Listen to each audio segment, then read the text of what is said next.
It is Monday, the 18th day of August 2014. I hope you're having a lovely afternoon thus far.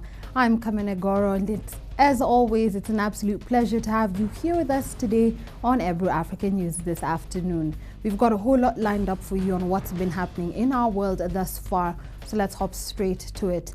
Our top story is in Kenya, where health workers want the transfer of management of health services reversed to the national government. Now, the Kenya Health Professionals Union Secretary General Moses Lore says that the ongoing go-slow in public hospitals by some health workers over delayed salaries is a sign that county governments cannot handle health matters. Now, over half of the counties are yet to pay doctors and nurses their salaries. Right now, actually more than ever before, this is the greatest justification that they can have everything else, the facilities, the equipment they want to buy, but the management of the health workforce, we really think the county governments cannot manage it. And why are we saying that? We have had experiences, and I'm sure even you in the media you've had. You go to most of these counties, save for places like Nairobi and Mombasa, which are fairly cosmopolitan. But the other counties, you'll find that there is great sense of nepotism, great sense of tribalism, even reduced to clanism.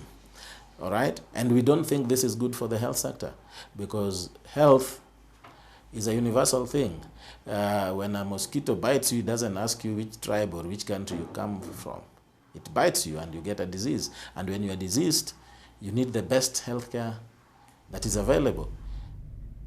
Kenya is not on track to achieving the Millennium Development Goals on reducing child mortality by 2015 unless newborn care is given more attention.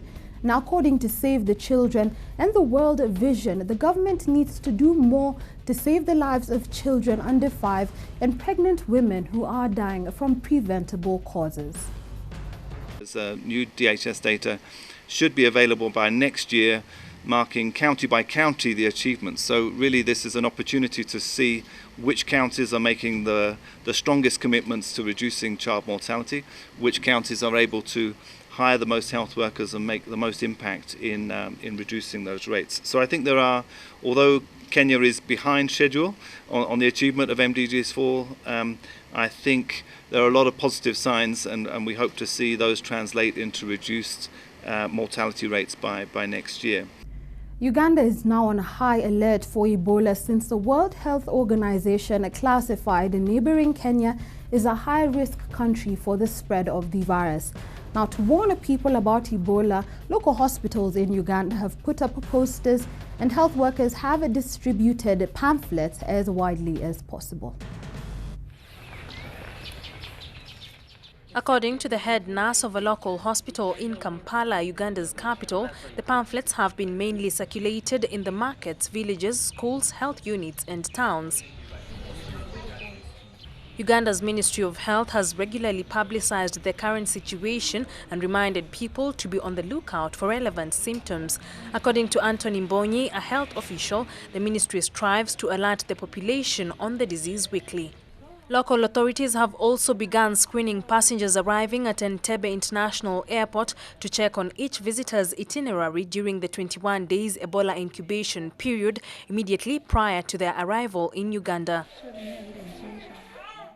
But when a passenger comes, then we ask questions. Have you been in contact with, have you been to West Africa?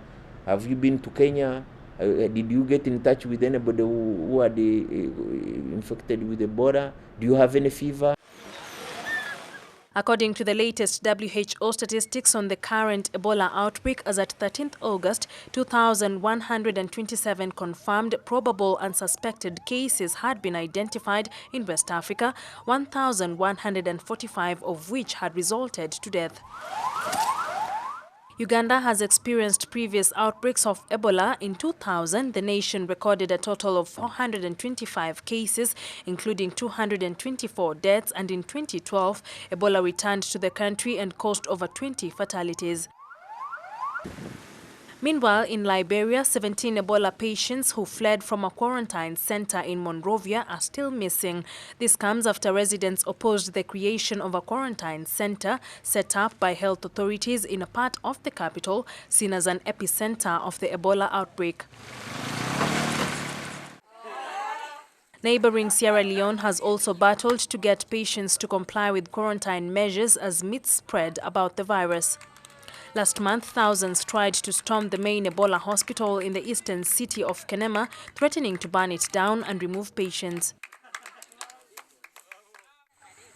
Local police chief Alfred Karo Kamara said the panic was caused by a former nurse who reportedly told people in the nearby fish market that Ebola was a pretense for carrying out cannibalistic rituals.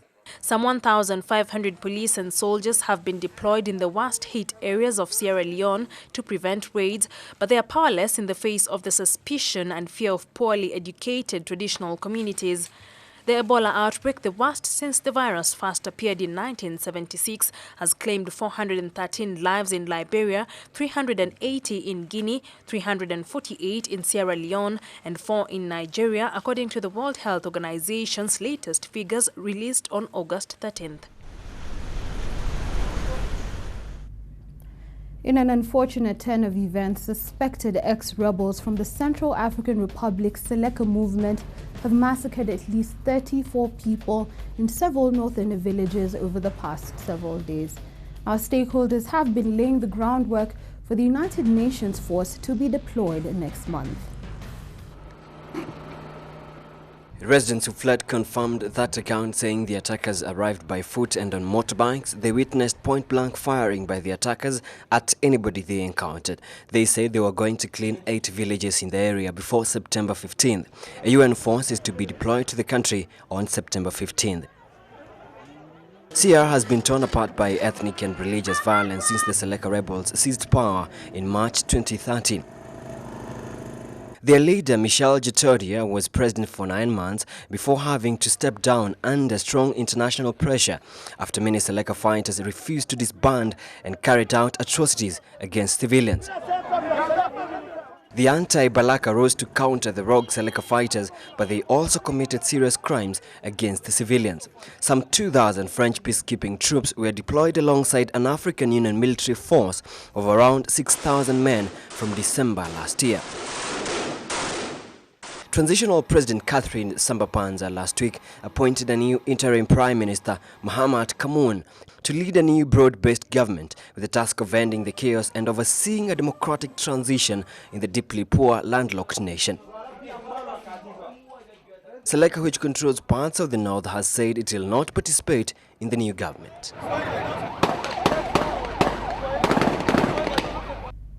Moving away from Africa, the U.S. state of Missouri is sending the National Guard to the town of Ferguson as protests escalate over the police shooting of an unarmed black teenager. Now, Governor Jay Nixon signed an order to help restore peace and order and to also protect the citizens of Ferguson. The decision was made as police clashed with angry crowds shortly before a second night and the curfew began. Police in Ferguson, a suburb in St. Louis, said they came under attack and had no alternative but to respond.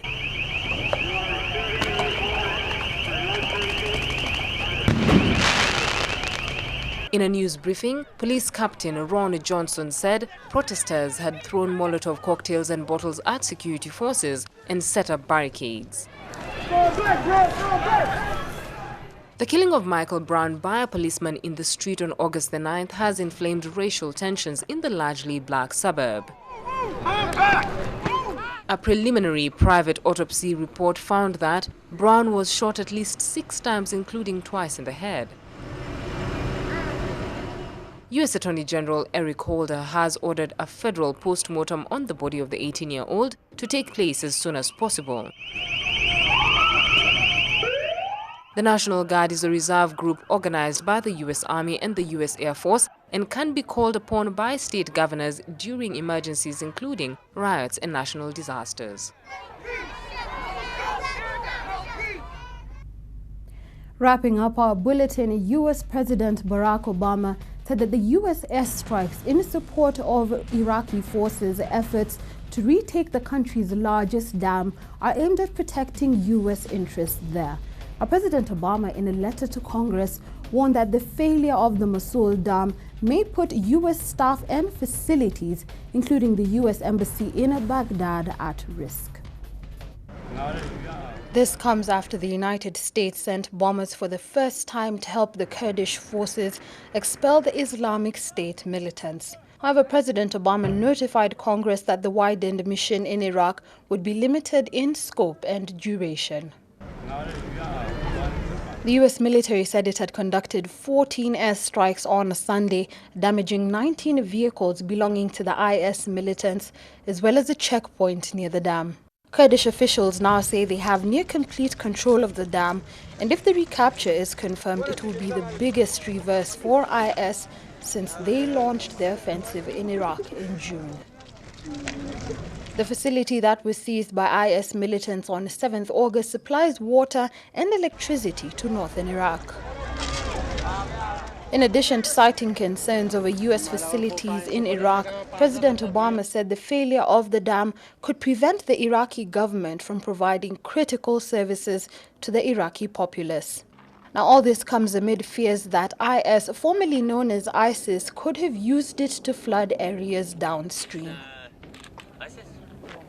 Western states have continued to airlift humanitarian aid to refugees, many of whom have found shelter in the Kurdish region.